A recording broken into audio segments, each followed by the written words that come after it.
Good afternoon. The date is August 20th, 2020 at 1:30 p.m.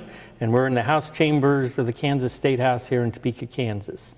I'm Alan Conroy, a 40-year plus state employee with a majority of that state service working in the Kansas Legislative Research Department, which is the central nonpartisan research and budget staff for the legislature. So I'm interviewing today Representative Don Hineman, who served 12 years in the legislature. He was majority leader in 2017 and 2018, and he's decided not to run for re-election at the end of this current term. So I'm going to be conducting this interview on behalf of the Kansas Oral History Project, Incorporated, a not-for-profit corporation created for the purpose of interviewing legislators, and the interviews will be made accessible to researchers and educators. These interviews are funded in part by a grant from the Humanities Kansas, and the audio and video equipment is being operated by former Representative David Hineman. Representative Hineman is from Dighton, Kansas. He's a farmer and a rancher. He has his undergraduate degree in business from the University of Kansas, and he got that in 1969. And then he has 2 advanced degrees from the University of Michigan, one in business in 1970 and the other one in natural resources in 1973. Representative Hineman was elected to the Kansas House in 2008 and has continuously served in that chamber for the last 12 years. And he currently represents District 118, which includes all or part of the following counties, and you might keep me honest here: Lane, Scott, Wichita, Logan, Thomas, Gove, Trego, Graham, Sheridan, and is it a few townships in Rooks County? Is that right, or am I? I believe it is only 1 square section in Rooks County, and no one lives there. So no voters. A little glitch in the mapping, thanks to the court. Thanks to the court. There we go, and we can talk about that. Over his legislative career, he's served on a number of legislative committees. 2009, when he first came, Education, Vision 2020, Veterans, Military and Homeland Security, Ag and Natural Resources. In 2010 session, it was Appropriations, General Government Budget, Ag and Natural Resources. 2011, Energy and Utilities, General Government Budget, Local Government, and Vision 2020. In the 2012 session, those same committees, Energy and Utilities, General Government Budget, Local Government, Vision 2020. Then in the 13 and 14 sessions, he served on the Vision 2020 Committee, and the General Government Budget Committee, and Taxation. And that was both in 2013 and 2014. And then in 15 and 16, he served on Federal and State Affairs, General Government Budget, and Taxation. And then in the 2017 and 18 session, he was House Majority Leader. And with that title comes lots of interesting committees: calendar and printing, interstate cooperation, legislative budget, which is the House Budget Committee, and then the Legislative Coordinating Council. And then this last session, he served on the Rural Revitalization Committee, Commerce and Labor and Economic Development, and Taxation. So quite an illustrious history there of service, lots of committees, and lots of committees that serve on or touch a lot of major areas. So we might start off to talk a little bit about the background, your background, and that, I guess, the life before you entered the legislature. And I believe you were a native Kansan, is that right? That's correct. And grew up, your parents had the farm ranch, or did you? That's right. My parents had the farm and ranch. Actually, I live in the house that my grandparents built, the first part of it in 1918, and then expanded it later. Wow. So yeah, we've been in that house for over 100 years now. Yeah, that's a good long run. I've got to ask, though, I mentioned you 2 master's degrees from the University of Michigan.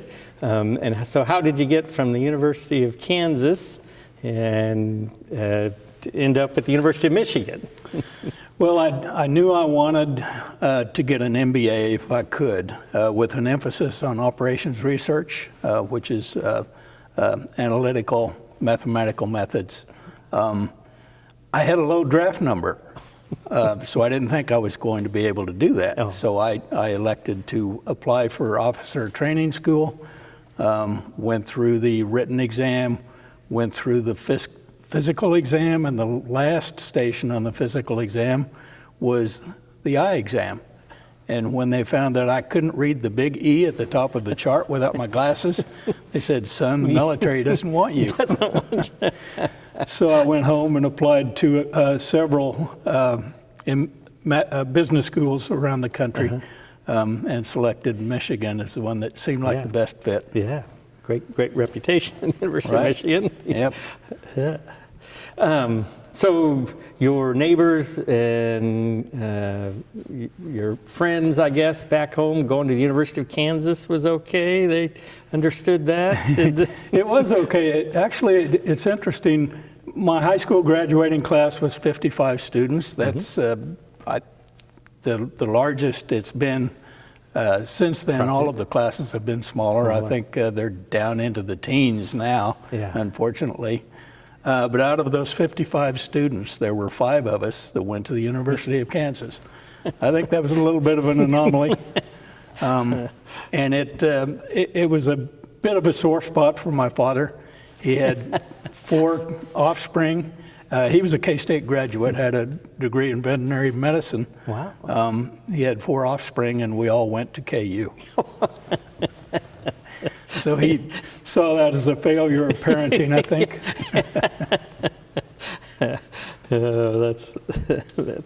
That's good. Maybe just in terms of just your general interest in politics in general, maybe not just legislature, but politics in general, is that something maybe even from those college days forward, or is that something that kind of developed later, maybe later in life? No, I think I've always had an interest in politics. I remember the 1960 election, being involved as a young middle school or high school student. Right. So, it's always been something I've followed. And then my father served in the legislature in the 70s with Dave Hineman, by the way. That's right. Dave was in diapers, I think. So that got me following Kansas politics more closely. Right. And yet I didn't have any ambition to serve in the legislature myself. I did involve myself in public service back home, in city council, county commission, and then a number of boards within the livestock industry. But it was a good and well-respected friend who urged me to run in 2008 and convinced me that the time was right for me to do that. So I did. Yeah. So would you consider that person sort of your mentor, I guess, in a broad sense of the term, in terms of politics, or taking that leap then on into the legislature? Yes, I think so. Yeah. You mentioned your county commission service and your city council service. Of course, all public service. You see a lot of differences between serving in the legislature and maybe being on that local county commission in terms of maybe interactions with your constituents or expectations of your constituents. It's not an easy job being a county commissioner. You don't make a lot of friends. Everyone wants their road bladed yesterday. But it's a good opportunity to get a greater understanding of what public service is like and what you can do for the people you serve. Right. And over the years, we've discovered I'm kind of a centrist Republican. I'm kind of in the middle of that political spectrum, that bell-shaped curve. Right. I'm a centrist Republican. And we have found that those of us that kind of categorize ourselves that way quite often come from a career of public service back home. And I think that colors your perspective on politics and the legitimacy of government. And I think it has served us well to have had that experience before getting here. Sure, sure. Maybe just in terms of, you talked about this mentor, but were there others just in terms of individuals, either at the local level, state, or maybe even the national level, that you admired because of their public service, their Yeah, certainly, and it goes with kind of my position on that political spectrum. I've looked up to and admired President Eisenhower, Senator Dole, Senator Kassebaum. Right. Those have all been individuals who had very illustrious careers and worked for the common good with a focus more on policy than on politics. Yeah. And that was my approach during my service. Right, right. And so, yeah, so I guess sort of bedrock is that that public service, what's doing perhaps best for the overall, whether it's the state or the county, without maybe necessarily coloring everything in terms of the politics of the issue or an issue. Exactly. I think that's so important. It really is true that the best legislative initiatives are bipartisan in nature. If there's a major legislative initiative that is passed with just one party's support, that's usually not the best policy. And we've seen that at both the federal and the state level. Yeah. When the two parties work together to find that common ground in the middle, that's when you have policy that really lasts and stands the test of time. Yeah, that's good. Just in terms of maybe that first, I guess, in terms of running for, I guess, is city council first and then the county commission. Correct. Those kind of campaigns are compared to your legislative campaign. Yeah, it was pretty simple back then. No TV commercials? No commercials, not even any yard signs or palm cards. I mean, you bought an ad in the county paper and that was it. That was your campaign. Yeah. And I think the first time you ran for the legislature, though, was it against an incumbent? It was, yes. And a tight race, but clearly you were successful. It was a tight race and a very interesting race that lasted past the primary. I campaigned very hard. I knew that running against an incumbent, I was going to have to outwork the individual that I intended to replace. And I think my district back then was smaller. Instead of all of 7 and most of 2 more counties, I had all of 5 or 6 and most of 2 more. Mm-hmm. But still, it was a very large county or a district geographically. And I remember I campaigned in my pickup truck because I thought that presented the image I wanted to present. And that was in 2008 when gasoline was $4. Oh. And I put almost 10,000 miles on my pickup, traveling the district and knocking on doors. Yeah. So I won by, the final tally was 13 votes. 13? Yeah. But on election night, the primary election night, I was behind. And it wasn't until the provisional ballots were counted that it flipped, and I had a 13-vote lead. Yeah. And the incumbent still had a sizable amount in her campaign fund, and so decided, well, let's have a write-in campaign. So we did, and those don't have a very high odds of success. Right. And that didn't work out for her, so I was elected. Yeah. I guess, and so in that decision to run, was there a particular policy issue, or you just thought it was time for a change maybe, or you were ready to come to Topeka, or? It was the right time in my life. Our kids were off to college, it just seemed like if I was ever going to do something like this, that was the time for it. Yeah. And like I say, I had a well-respected friend say, look, we need better representation here. We need someone that sees the world the way you do, and you need to run. And I spent about a week thinking about it and finally decided, yeah, I think I'll do that. Did your wife weigh in on the decision? She did. Yeah, she did. She supported me. She helped campaign. Yeah. Yeah, that's neat.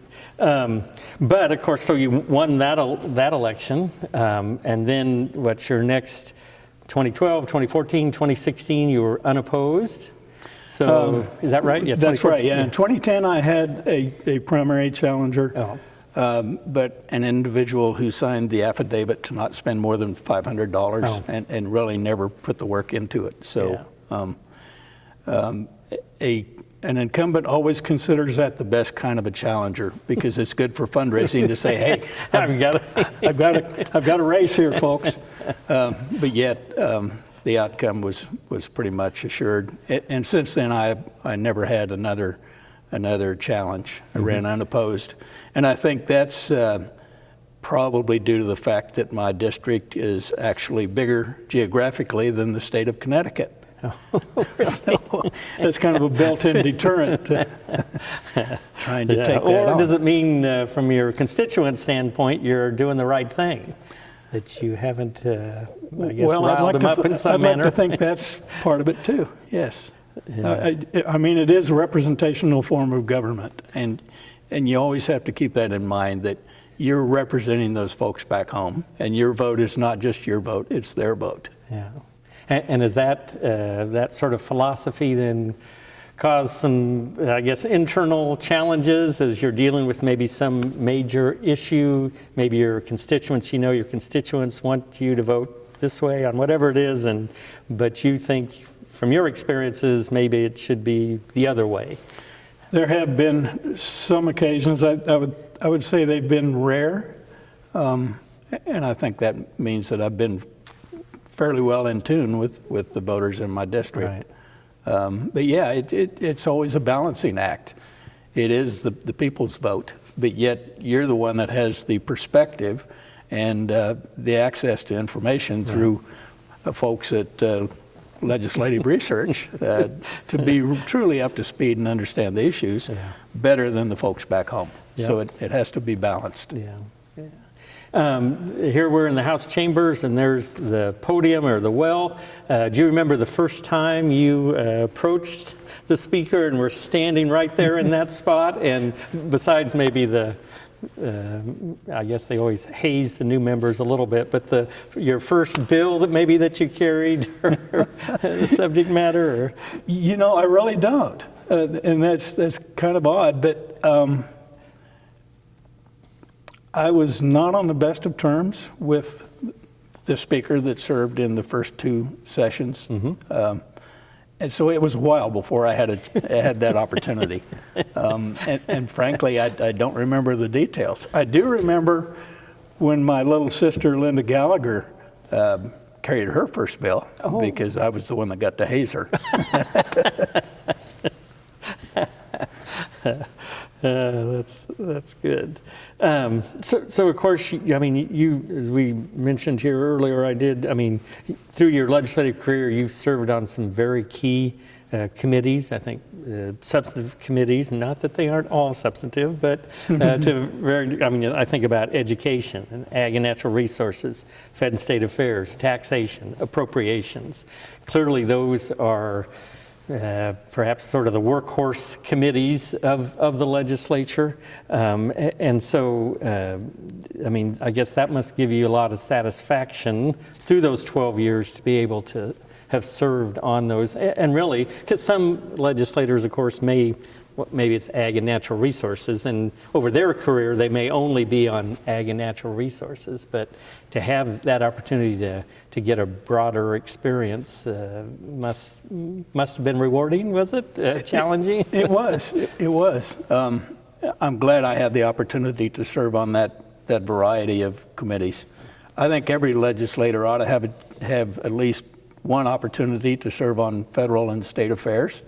I certainly didn't look forward to it when I was first assigned to it because it covers a lot of controversial subject matter, and I thought, oh man, what's this going to be like? But it was really interesting. I'm glad I had that experience. I served on General Government Budget Subcommittee for several sessions.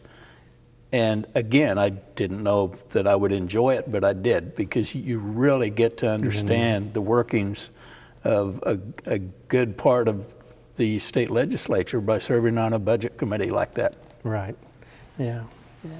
I was just reviewing, I think your first bill that at least your name was on in 2009 was that had coverage for colorectal cancer screening, that it would be mandatory coverage.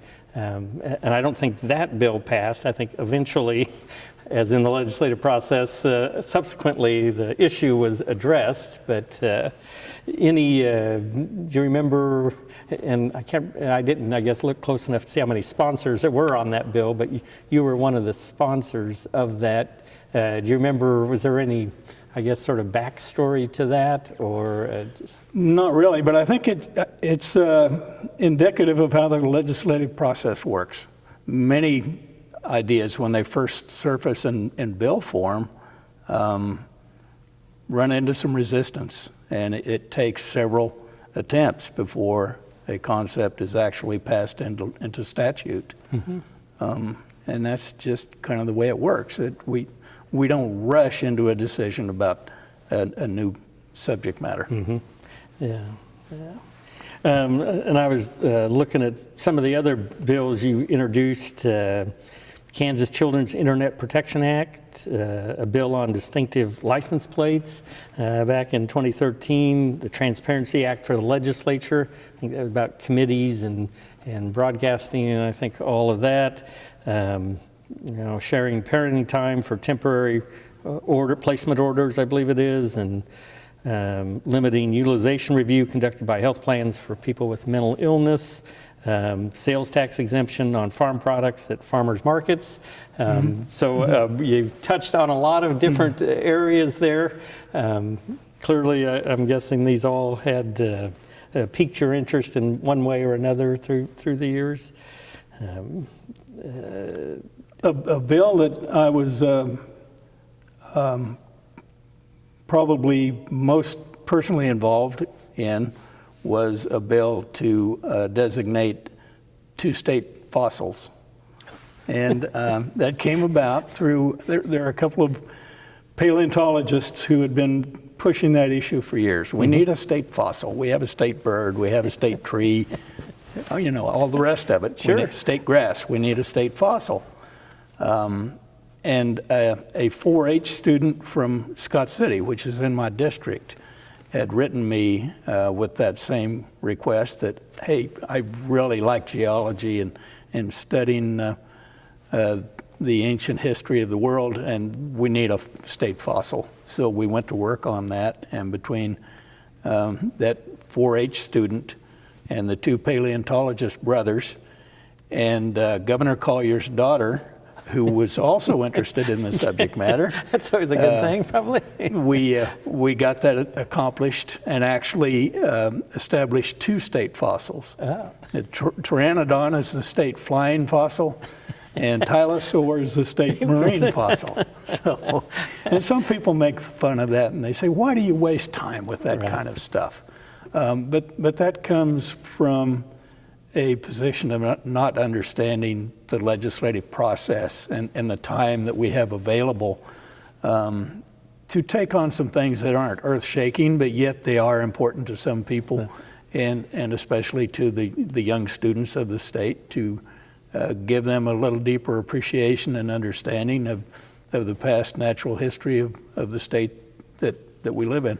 Yeah, and I noticed through your legislative introduction of bills and resolutions, of course, there are quite a number of resolutions honoring maybe a fellow legislator, or maybe somebody in your district, maybe on an anniversary, or maybe somebody who's passed away. But I'm sure that means a lot, particularly to your constituents, for you to take the time to certainly that connects them to state government, to know that people are thinking of them while they're up here serving. Yeah. Yep, that's right. So we had talked about, all these major committees that you served on: tax, education, budget, or through the appropriations.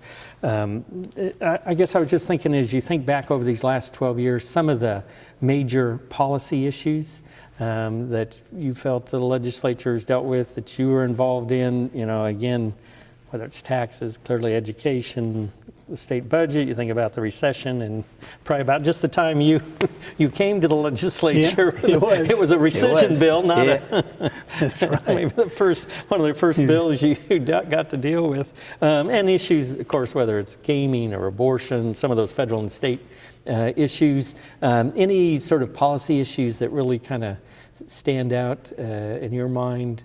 Well, I can think of both a budget and a tax issue that I think were pivotal to the state of Kansas and to my service here. And it started in 2009, my very first year. The budget was it was tough. Right. We were in a crisis. Yes. And the folks on appropriations, I wasn't on appropriations then, they were having trouble coming up with a budget that people could agree on. And some of us in that centrist group did not like the direction that the discussion was going on the budget. But I was able to offer some suggestions to Speaker O'Neill at that time. And I don't remember the nature of them then, but evidently they impressed him at the time, even though they didn't make it into the final budget, because when we came back to Topeka the next January in 2010, he replaced two sitting members of the Appropriations Committee and appointed Representative Mark Rhodes and me to Appropriations. And I really enjoyed that process. But again, we were in a very difficult budgetary environment. It was tough to come up with a budget that made sense and that people could accept.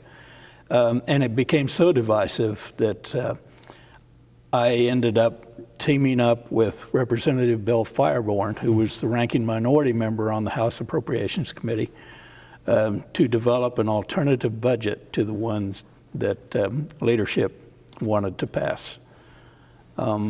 And we succeeded in getting that alternative budget passed. Right. Yeah.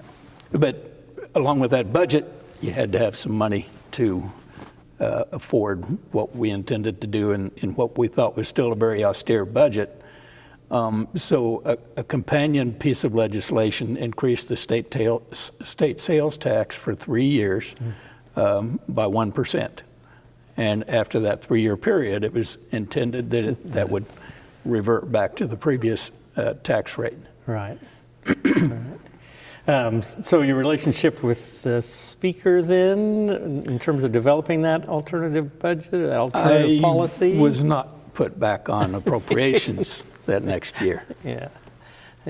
So he may have regretted making that appointment. Yeah. So Mark Rhodes, of course, went on to serve as chairman of Appropriations Committee a year or two later. Right. Yeah. But I guess in terms of working then with Bill Feuerborn, I guess is that an example then of, I guess, trying to find that middle ground and kind of regardless of the consequences at the time, that was, in your view, the right thing to do?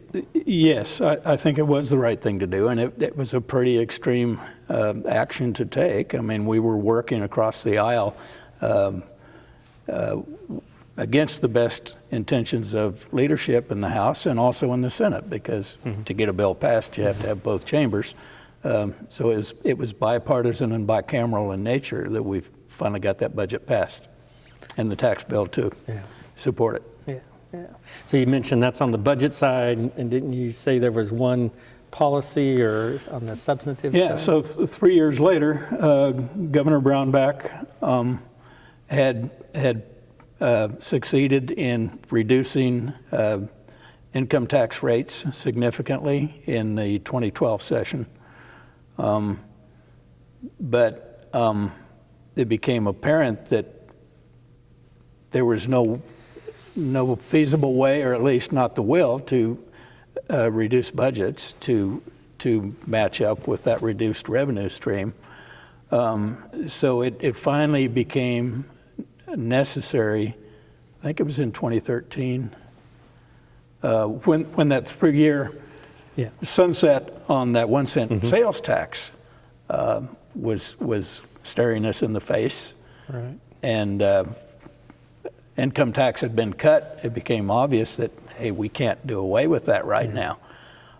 So there was a lot of attitude that, well, those folks that voted for that income tax cut need to be the ones that step up and vote to do away with the property tax sunset, the income sales tax right. sunset, and keep that tax rate at the same level. And it took several iterations of conference committees to try to come up with a bill that would pass. And in the end, I don't know if it was in May or June. It may have been in June that we were still working to find a compromise. And I would give a lot of credit to our tax chairman at that time, Richard Carlson.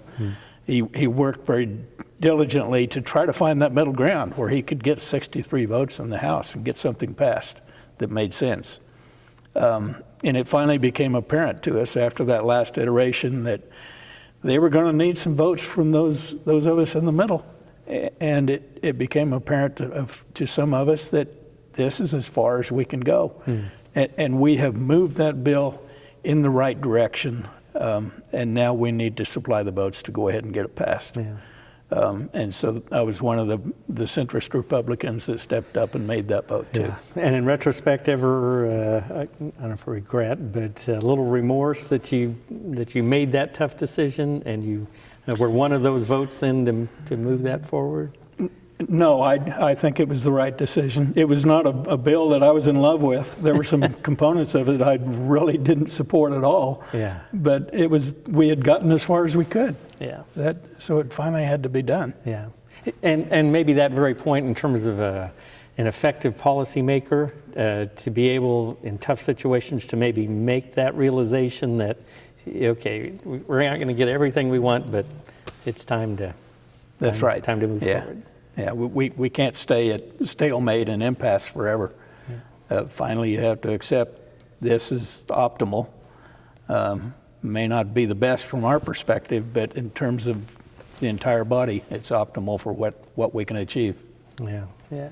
So that'd be good advice for any public policy person to keep that in mind, maybe. Yeah, absolutely, absolutely. And part of that goes along with the concept that serving in the legislature it's a people business. And it's very important that any new legislator understand that your success, your ability to function here and have achieved some policy success that means something to you is dependent on the network of friends that you develop among your colleagues.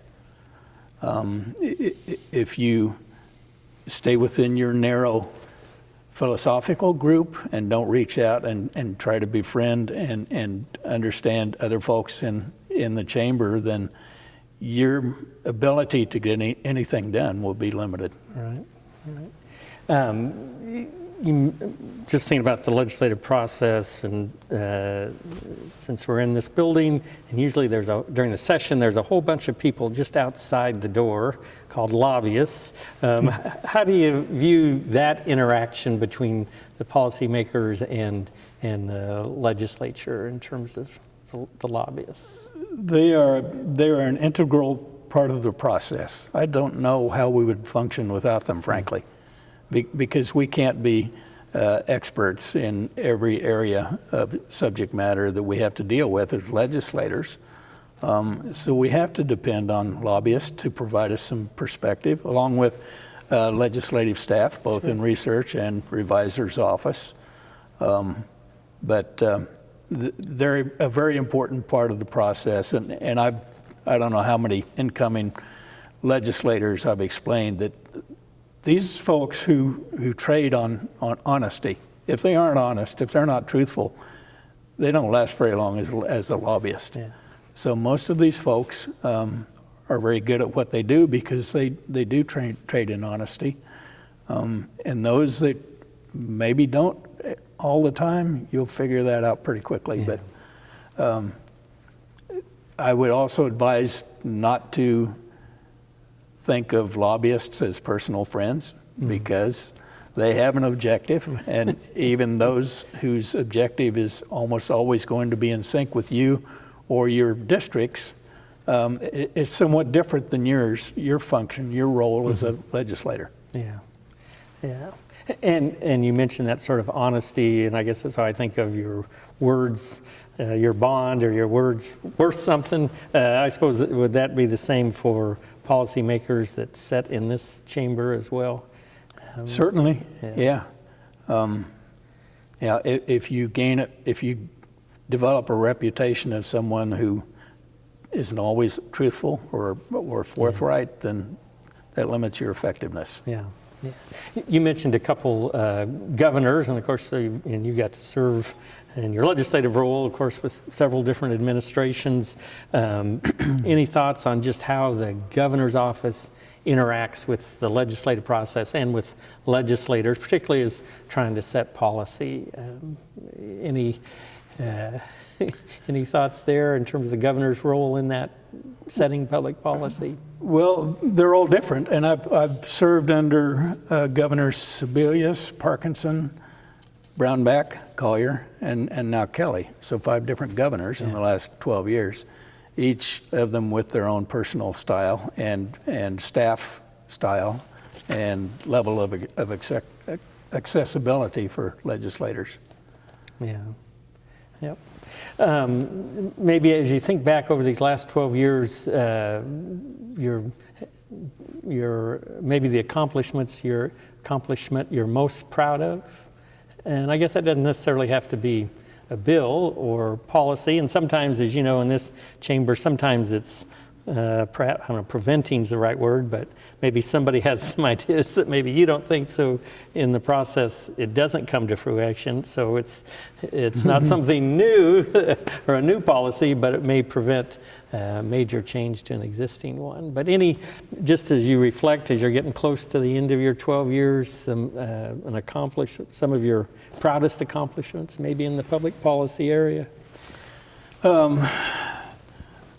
Well, before I touch on those, I'll touch on a couple of pieces of unfinished business that I'm sure it's true for any legislator. When you retire, there are some things that didn't get accomplished that you really worked hard on and hoped to get across the finish line, and it didn't happen before you retired. For me, Medicaid expansion is in that group, and that's another issue where, to some extent, some of us were bucking the wishes of leadership. But again, it's a representational form of government. And our primary loyalty has to be to our own constituents and not the wishes of leadership. Right. I think, in a way, the amount of power that legislative leadership has can be a deterrent to true representational government. And I think Medicaid expansion is a case in point where numerous polls have showed that the majority of Kansans think it's time for us to pass Medicaid expansion. But yet, up until this point, legislative leadership has been opposed to the policy. So committees have been stacked to make sure that the policy couldn't move through the normal committee process, and that has led to some unusual attempts to try to go around the normal process to get the bill passed, and that's not ideal. Right. The best legislation needs to come through the committee process and be fully vetted by all the pros and cons, and that was never available to those of us who supported expansion. So that's a frustration that we didn't get that done. Yeah. And now all 4 of our neighboring states have done so, which creates another problem for Kansas, I believe, because expanding Medicaid has or will create a more robust and economically healthy healthcare system in our neighboring states, which means that they might possibly have an advantage to us when it comes to recruitment and retention of healthcare professionals. Yeah. Would you say in your district, that's again, you talked about statewide, but in your district or from the constituents you've heard from, there'd be at least a majority that would favor that expansion? I think so. I think so, because I think it's felt more in rural Kansas than in urban Kansas. Yeah. Have you lost any hospitals in your district? Or I don't know if you have? No, we have not. I think we may have 1 or 2 that are kind of on the edge. Yeah. So that was a frustration. Any, in terms of, then on the other side, something that you were able to be a part of to get it across the finish line? Well, this was in 2017 when I was majority leader. And the Brownback tax cut of 2012 was still in place, but frustration with that policy had reached a level where many legislators felt that we needed to overturn some components of that income tax cut of 2012. And there were a number of attempts to do that, starting early in the session in February of 2017. There were numerous iterations to try to find a policy that could find the votes to pass, and we did find the votes. We passed the bill. Governor Brownback vetoed the bill. But it was finally determined by enough individuals that we have to do this anyway, and there is no other alternative other than to override the veto of Governor Brownback, and we succeeded in doing that. And serving as majority leader at that time, I was right in the middle of those discussions of, hey, this is something we're going to have to do. Yeah. There is no other alternative. Yeah, and I was going to get to that. Your service then as majority leader in this chamber, and so maybe was that the biggest challenge during those 2 years? Do you think? Or I think so. Yeah. Yeah. I would say it would be. Yeah. And you talked about your relationships with leadership through the years, and then here in 2017 and 2018, here you're sitting in that seat. I guess were there things you maybe learned or remembered for your prior experience before you got to be majority leader in terms of your interactions then with your fellow colleagues in terms of particularly setting public policy? Well, the majority leader always functions as the gatekeeper for legislation. It's the majority leader who decides what bills are going to run on the floor of the House. So that's quite a bit of power to wield. And I made the decision early on that I wanted the process to work. And if a bill survived the committee process and appeared on the list in my desk, I was probably going to let it run on the floor of the House. And I did that with the majority of legislation and with the approval of Speaker Reichman. Sure. Ron and I developed a good working relationship, and he supported my approach to go ahead and let it run. Yeah. Let the body decide. Yeah. I can only think of 1 or 2 bills that I decided just weren't ready for prime time. So, the office has to have certain benefits. Yeah. Just in terms of that, again, that time as majority leader, did you, I guess, so maybe is the success of that during that time, I guess you touched on that in terms of the bill that passed. You'd probably look back as yeah, it was, feel pretty good about. It was a unique time during my 12 years because during the first 8 years, the more conservative wing of the majority party was in very full control of leadership and basically the chamber. And then that changed in the election of 2016, and enough centrist Republicans were elected that I was able to be voted in as majority leader. So we have Ron Reichman, who kind of comes from the more conservative wing, and me from the centrist wing, elected to two of the top leadership positions. And we were good friends before that election, and we still are. So we determined to make it work. I remember in the fall of 2016, after the elections, but before leadership elections, Ron asked me if I thought we could make it work. And I said, yeah, I think we can. Knowing you and your personality and me, I think we can work together. It will be a little bit of a dance because there are two wings to the caucus, and they don't always get along, but I think it'll be healthy. And given the numbers in the caucus at that time, it really wouldn't have worked to have two conservatives in those top two positions or two centrists. Right.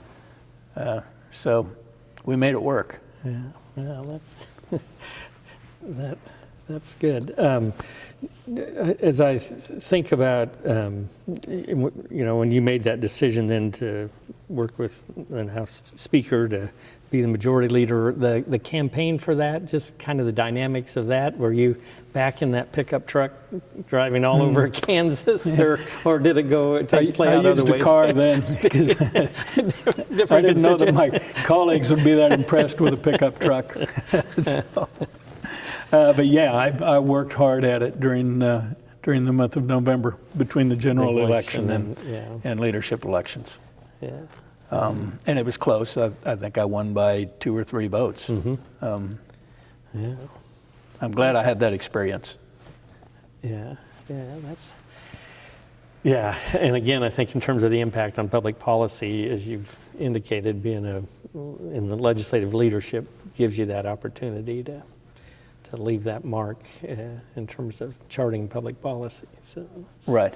Yeah. It's a unique opportunity. As you know, 125, there's only 1 or 2 really to have that opportunity in a term. So that's really good.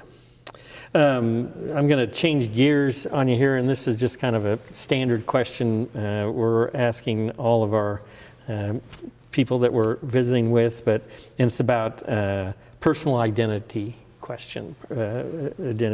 So, personal identity is loosely defined as gender, age, race, class, sexual or gender orientation, marital status, and so forth.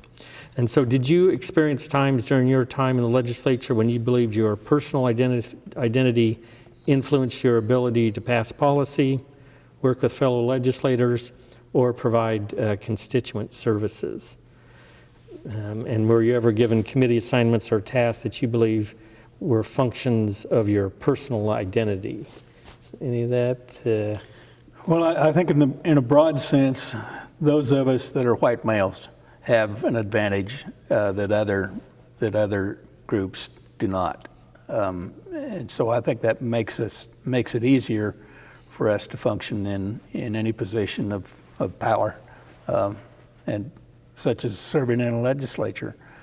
But on a more personal level, I think my assignment to some of the committees was a reflection of my past experience and knowledge base, serving on agriculture, serving on tax committee, serving on education committee, those were a reflection of where I came from and what my experience was.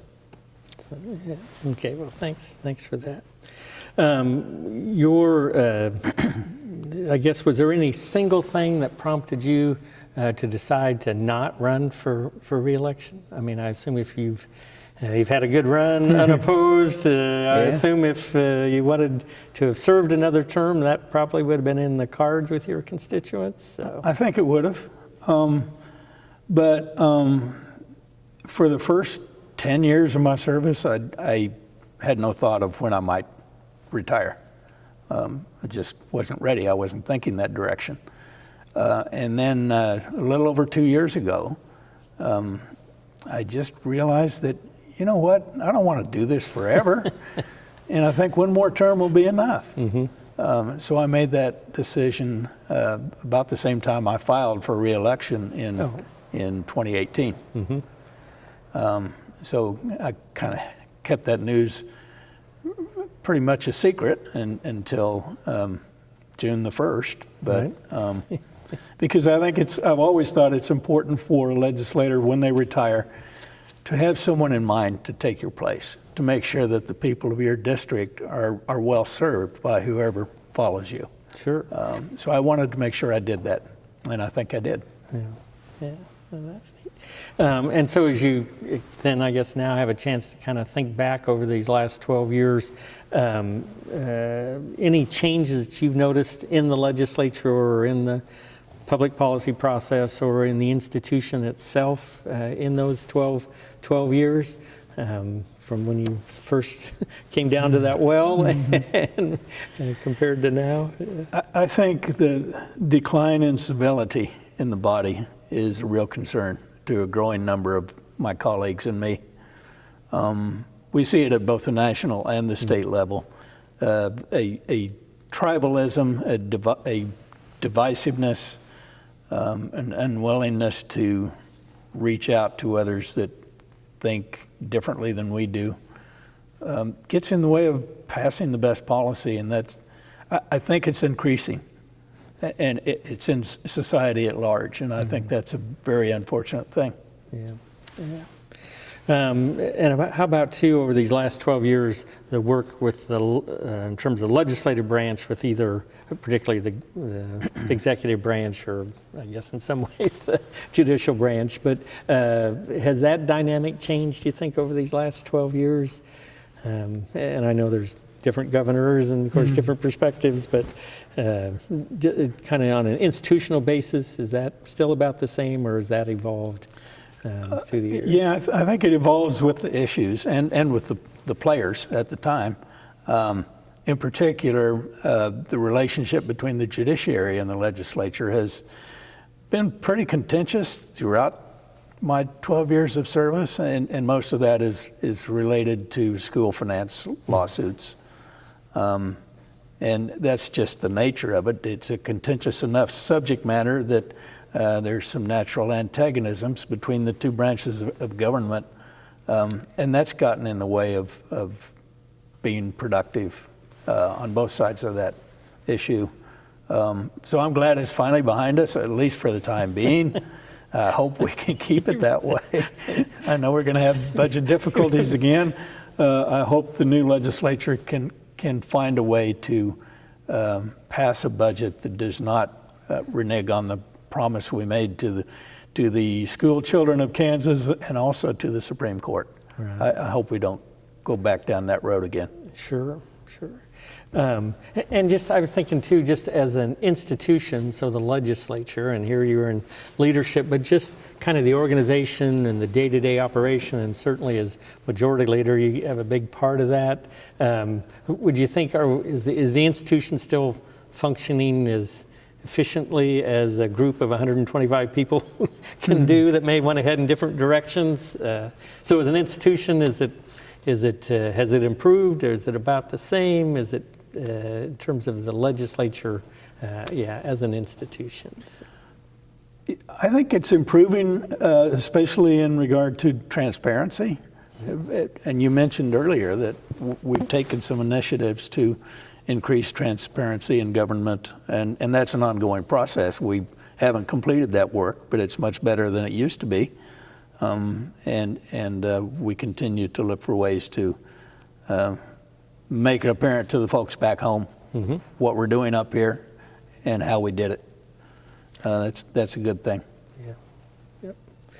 So you're going to have a little break here. Would you ever think in your maybe wildest dreams at some point down the road you might return to the legislature or maybe state government in some other capacity? Or No, I don't have any ambition in that regard.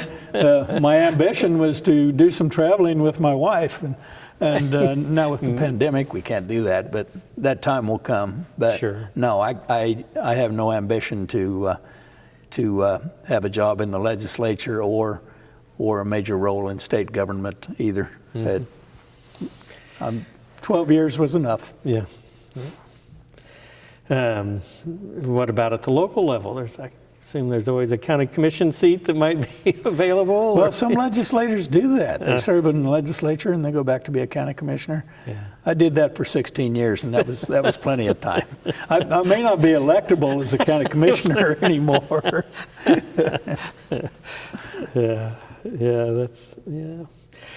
So there's going to be a person to take your place, and of course a number of other new legislators that'll be sworn in January.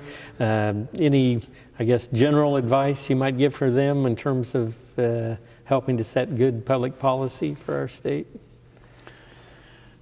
Remember that your primary function is to represent the people of your district, and that your effectiveness here will be directly related to your relationship to your colleagues in the body. I think those are the two things you need to keep foremost in your mind. Yeah, that's good. Right, good advice. It occurred to me not too long ago that it wasn't by design, but over the years I have mentored a pretty large number of freshman legislators as they've come in. After they've been elected, or in some cases even before they were elected, I've reached out to them and offered advice and direction, and tried to help them understand what they're getting into, number one, if they're still campaigning, but then help them understand what it's going to be like after they've been elected, and what they can expect, and how they should react to all of this newness that they're going to be facing when they move to Topeka that first time. Will, are there any other things maybe that you'd like to maybe share with us, or anything maybe that I haven't touched on that you think would be helpful for the record here in terms of public policy, or any other issues that you'd like to share with us, and not that you have to, but I just want to give you the opportunity just in case. I can't think of any issue right now. I think probably the committee I most enjoyed serving on was taxation. And that comes from some personal history as well. I believe my father served on taxation when it was assessment and taxation back then. But during my time serving in various roles in the Kansas Livestock Association, I was always on the tax committee there. And KLA always supported the concept of the three-legged stool. And I learned that lesson early on at KLA. I also learned the lesson of the importance of use value appraisal, and actually was working within KLA at the time that use value was passed back in the 80s. So I really thought it was important, coming from an ag district, that I serve on the taxation committee, and bring that perspective of respect for that three-legged stool that has served state government so well in terms of providing the necessary revenue. Yeah, that's good. Well, on behalf of, I guess, the Kansas Oral History Project and Humanities Kansas, certainly appreciate your time to spend with us today to talk about public policy, kind of past and future. It sounds like you've had a great run in terms of 12 years. Certainly touched on a lot of important areas to our state. So thank you very much for the time today. Thank you, Alan. Yeah.